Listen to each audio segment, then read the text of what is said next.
Muy bien, compañeros y compañeras, continuamos con el tema de los otros modelos de democracia, ¿verdad? Dentro de lo que es el sistema político democrático.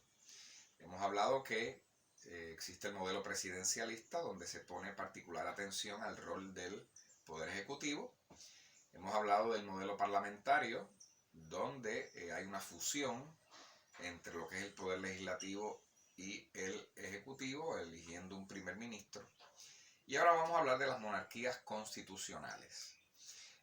Cuando nosotros hablamos de monarquías constitucionales, estamos hablando de gobiernos democráticos donde coexisten, ¿verdad?, con símbolos políticos monárquicos, ¿verdad? Cuando hablamos de monarquía estamos hablando de reyes, la presencia de reyes y reinas. Aunque estas monarquías no ejercen como tal el poder político en estos países, sí mantienen una cuota de poder y en algunos casos bastante poder, más de lo que uno pudiese imaginar. Cuando se hablan de las monarquías constitucionales, en muchas ocasiones se dice que estas monarquías son realmente símbolos políticos y que realmente carecen de poder, ¿verdad? Poder político, de un poder real para influir el gobierno, influir el funcionamiento del Estado. Pero la realidad es que no. La realidad es que, por lo menos constitucionalmente, las constituciones de estos países donde funcionan con democracias constitucionales le otorgan una buena cuota de poder a los reyes y reinas. Y bueno, hasta qué punto en la realidad eso se manifieste, bueno, pues no sé, pero sí las constituciones de algunos de estos países ponen sobre sus manos un poder que no puede tomarse a la ligera, ¿verdad? Pero vamos a ir en detalles sobre eso. Por ejemplo, en las monarquías constitucionales, en Gran Bretaña, por ejemplo, es un ejemplo de un país que tiene un sistema democrático parlamentario, ¿verdad? Gran Bretaña funciona como, ¿verdad?, o funciona bajo un modelo político parlamentario, y también tiene lo que sería un modelo de monarquía constitucional. En este caso es la reina. En Gran Bretaña la Constitución le otorga a la reina la facultad de nombrar al primer ministro, pero en caso de que ningún partido obtenga la mayoría de, ¿verdad?, de los escaños, ¿verdad? En el caso de que haya un problema en términos de que ningún partido alcance esa mayoría para poder elegir eventualmente a un primer ministro,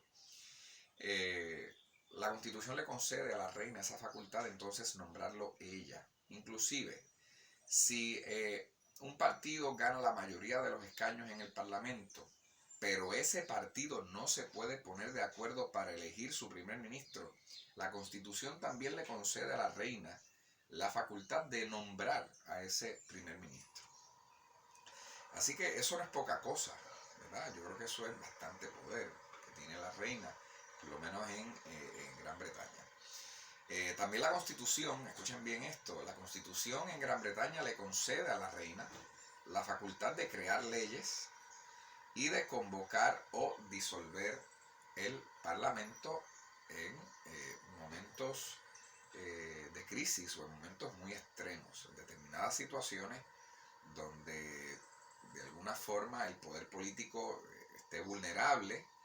Pues la Constitución le concede a la reina la facultad de crear nuevas leyes y de disolver el Parlamento.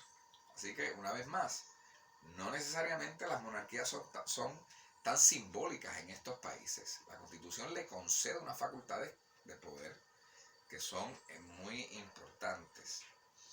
En España, por ejemplo, el rey, de acuerdo a la Constitución española, el rey Felipe IV puede monitorear o vigila, se encarga de vigilar el funcionamiento de las instituciones políticas, ¿verdad? Es el centinela del funcionamiento de las instituciones políticas del gobierno español. En España el rey representa a la nación, es un símbolo de la nación. Igual que en el caso de Gran Bretaña, en el caso de España, el rey puede convocar o disolver las Cortes Generales. Así que si hubiese alguna situación, una situación muy complicada en el país por alguna razón, la Constitución española le concede al rey esa facultad. Yo no he leído la Constitución española, no sé si hay algunas especificaciones o qué condiciones, si la Constitución especifica unas condiciones para que el rey de España pueda ejercer estos poderes, pero sí tiene el poder de convocar o disolver las Cortes Generales. Inclusive en España el rey tiene el poder de convocar elecciones ante una situación extrema, de acuerdo al proceso que estipule la Constitución. Si ocurriera alguna situación caótica en España, ¿verdad?, alguna situación que amenace el orden político, bueno, pues el rey tiene esa facultad, tiene ese poder de convocar a nuevas elecciones. De igual manera, el rey puede convocar referéndums siguiendo lo estipulado por la Constitución. Más adelante voy a estar abundando sobre qué es un referéndum y qué es un plebiscito. Eso también es importante. Pero por el momento, bueno, pues el rey tiene esa facultad de poder convocar referéndums, consultas al pueblo, según el orden, ¿verdad?, que la Constitución haya establecido para esos fines. El rey en España puede poner fin anticipadamente al mandato de senadores o diputados en casos específicos que la Constitución especifique. El rey de España puede abolir, escuchen bien, puede abolir el poder legislativo en casos extremos, siguiendo el proceso que la Constitución determina. Y tanto en Gran Bretaña como en España, los monarcas, los reyes, tienen el título político de jefe del Estado, ¿verdad? Los reyes, tanto la reina como el rey, tienen el título de jefe del Estado, mientras que el primer ministro, ¿verdad?, o el presidente, presidenta, el título político que tiene sería el jefe del gobierno, ¿verdad? El jefe del Estado sería ese símbolo monárquico, y el jefe de gobierno es quien lleva a cabo la función de administrar el gobierno. Pero como hemos visto, no necesariamente es poca cosa. O sea, los reyes tienen una cuota importante de poder sobre el gobierno en estos países.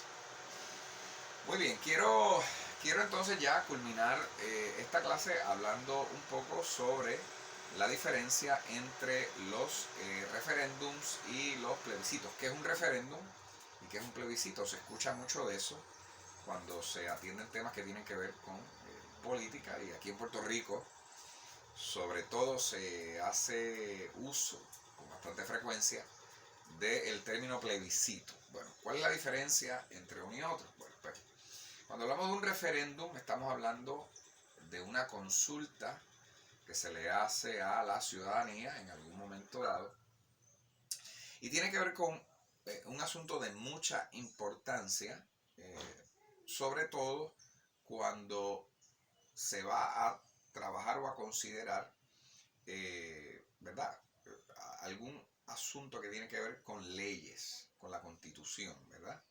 El referéndum es una herramienta jurídica electoral donde la ciudadanía ratifica o rechaza algún asunto que someta a su consideración. Así que eso es básicamente lo que son los referéndums, ¿verdad? Eh, los referéndums son realizados mayormente para, primero, enmendar la Constitución, para aprobar o rechazar alguna ley que se esté considerando, para revocar el mandato de algún funcionario político o afirmarlo, no necesariamente para rechazarlo, sino también para afirmarlo, y decidir sobre un cambio en el escenario político de un país, ¿verdad? Por ejemplo, un país que quiera votar para manifestar su deseo de independizarse, por ejemplo. Pues ya cuando el pueblo tiene que expresarse sobre un asunto tan importante, ya eso pues, se activa ya lo que sería una consulta tipo referéndum, ¿verdad? Así que eso es importante. El referéndum es una herramienta jurídica que tiene el sistema democrático para que la gente dé su parecer, rechace o ratifique alguna ley, ¿verdad?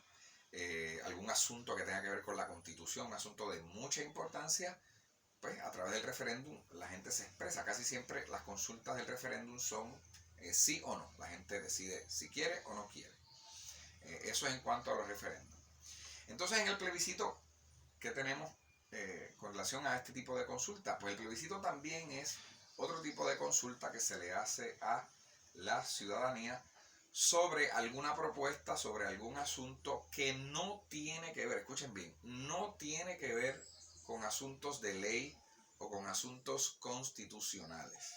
En los plebiscitos, el jefe de gobierno, o en este caso el ejecutivo, el poder ejecutivo, convoca a este ejercicio de consulta. Así que, ¿cuál es la diferencia esencial entre el referéndum y el plebiscito? Bueno, que por un lado, en el referéndum, una vez más, se consideran asuntos legales, asuntos constitucionales, asuntos de suma importancia, y en el plebiscito sí se presentan consultas al pueblo, pero que no tienen que ver necesariamente con asuntos de suma importancia. Así que esa es la diferencia entre una y otra.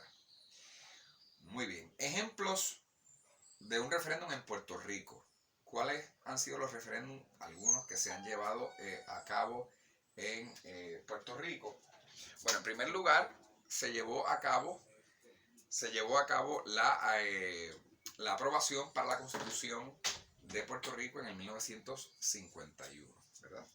Esa fue la consulta que se hizo. Ustedes disculpen, es que tengo aquí a una amiguita que quiere salir. Se llevó a cabo un referéndum para aprobar la Constitución de Puerto Rico en el año 1951, la Constitución del Estado Libre Asociado. Se hizo otro referéndum para enmendar la Constitución en el año 1994.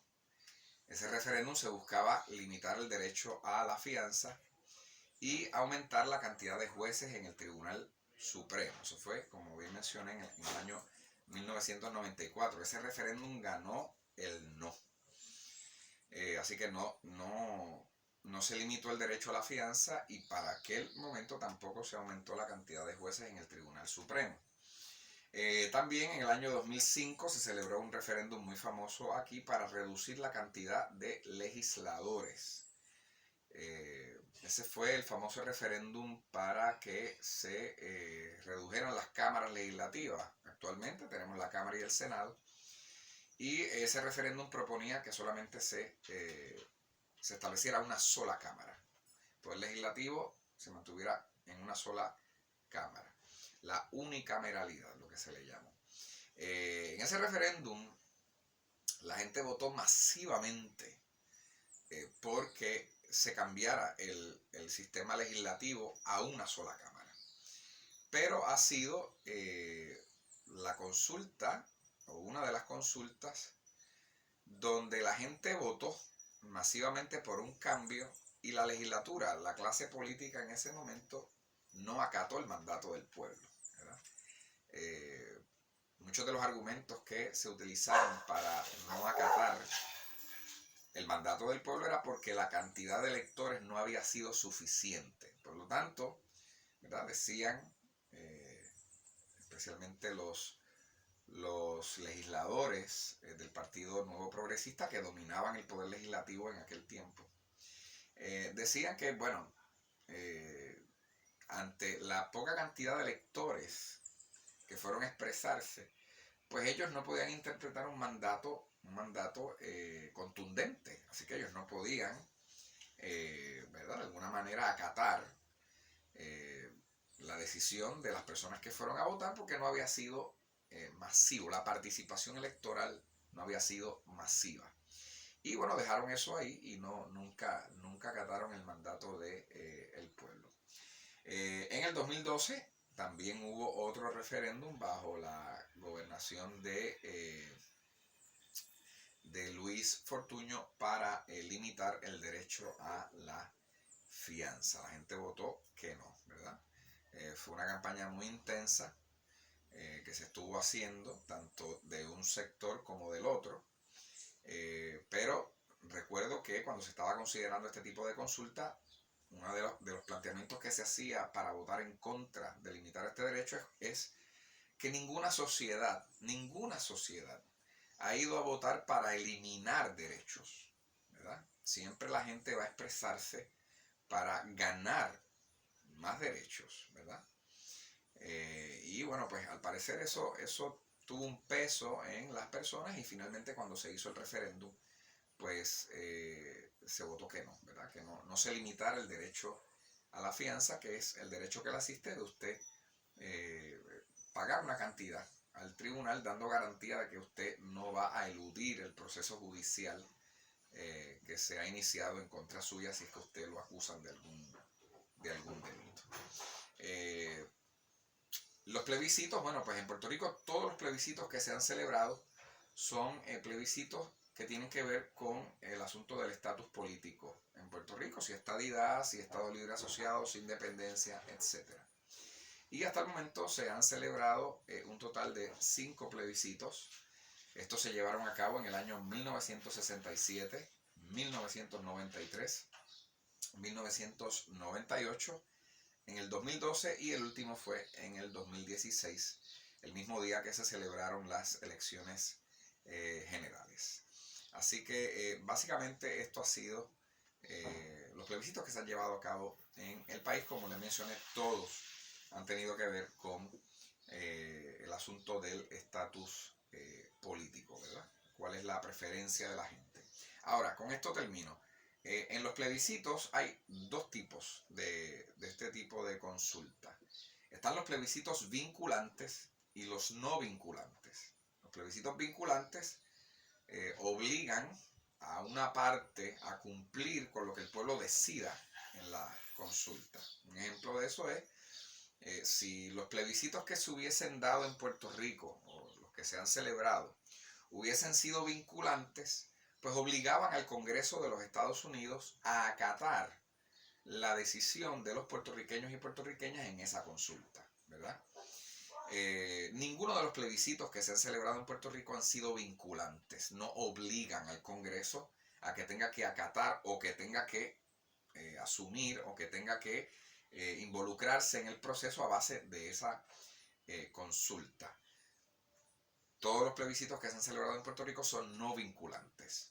La decisión que toma la ciudadanía sobre X tema, en este caso sobre el estatus político del país, no obliga a ninguna otra entidad política, no obliga a otro país, no obliga a los Estados Unidos, no obliga al Congreso a acatar las decisiones que se tomen, no compromete al Congreso para acatar las decisiones que se tomen. Así que básicamente, ¿verdad? Son los dos modelos de plebiscito, los dos tipos de plebiscito. Muy bien, compañeros y compañeras, ya con esto culminamos este tema. Más adelante vamos a seguir desarrollando otros temas relacionados a esto y eventualmente continuaremos enviando las tareas correspondientes para que sigan integrando el conocimiento. Bueno, muy buenas tardes a todos.